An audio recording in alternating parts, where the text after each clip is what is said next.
Gulf దేశాల్లోని ఇంధన కేంద్రాలపై విరుచుకుపడింది Iran. Kuwait, Bahrain, Qatar, UAE పైన క్షిపణులతో నిప్పుల వర్షం కురిపించింది.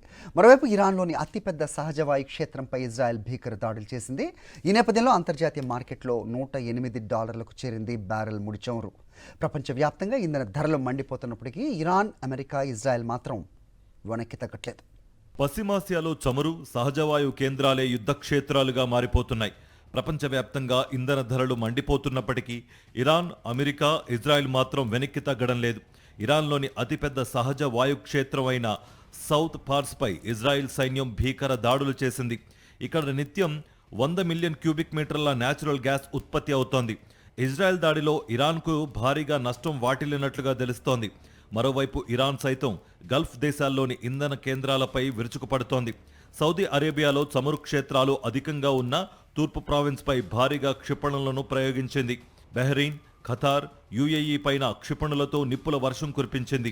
ఆయా దేశాల్లో ఆయిల్, గ్యాస్ మౌలిక సదుపాయాలను, పెట్రోకెమికల్ కేంద్రాలను ధ్వంసం చేయడం తథ్యమని హెచ్చరించింది. పశ్చిమాసియా తాజా పరిణామాలతో అంతర్జాతీయ మార్కెట్లో బ్యారెల్ ముడి చమురు ధర $108 చేరుకుంది. యుద్ధం మొదలైన తర్వాత ఏకంగా 40% పెరిగింది. పెట్రో ఉత్పత్తుల ధరలు నానాటికి పెరుగుతున్నాయి. ప్రపంచ దేశాల ఆర్థిక వ్యవస్థలు తీవ్ర ఒత్తిడిని ఎదుర్కొంటున్నాయి. ఇంధన ధరలు పెరుగుతున్న కొద్దీ అమెరికాపై ఒత్తిడి పెరగడం తథ్యమని, తద్వారా యుద్ధం నుంచి అమెరికా విరమించుకునే అవకాశం ఉందని ఇరాన్ అంచనా వేస్తోంది. ఇజ్రాయెల్లోని టెల్ అవీవ్లో రైల్వే స్టేషన్పై ఇరాన్ సైన్యం దాడికి పాల్పడింది. దేశవ్యాప్తంగా రైల్వే సేవలు నిలిచిపోయాయి. సౌదీ అరేబియా రాజధాని రియాద్లోని దౌత్య కార్యాలయాలపైన ఇరాన్ దాడికి పాల్పడింది.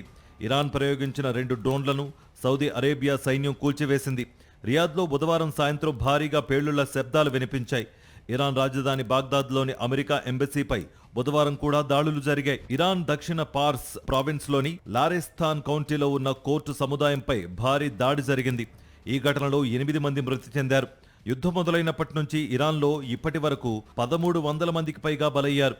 ఇజ్రాయెల్ నిఘా సంస్థ ముసాద్కు గూఢాచారిగా పనిచేస్తున్నాడన్న ఆరోపణలతో ఓ వ్యక్తిని ఇరాన్ ప్రభుత్వం ఉరితీసింది. ఇరాన్లోని కీలక ప్రాంతాల సమాచారాన్ని ముసాద్కు చేరవేస్తున్నాడని కౌరోష్ కీవానీపై ఆరోపణలొచ్చాయి. తమ పౌరుడికి ఉరిశిక్ష విధించడాన్ని స్వీడన్ విదేశాంగ శాఖ ఖండించింది. లెబనాన్, హెజ్బుల్లా మిలిటెంట్లను అంతం చేయడమే లక్ష్యంగా ఇజ్రాయెల్ సైన్యం దాడులు కొనసాగిస్తోంది. రాజధాని బీరుట్లోని అపార్ట్మెంట్లపై క్షిపణులను ప్రయోగించింది.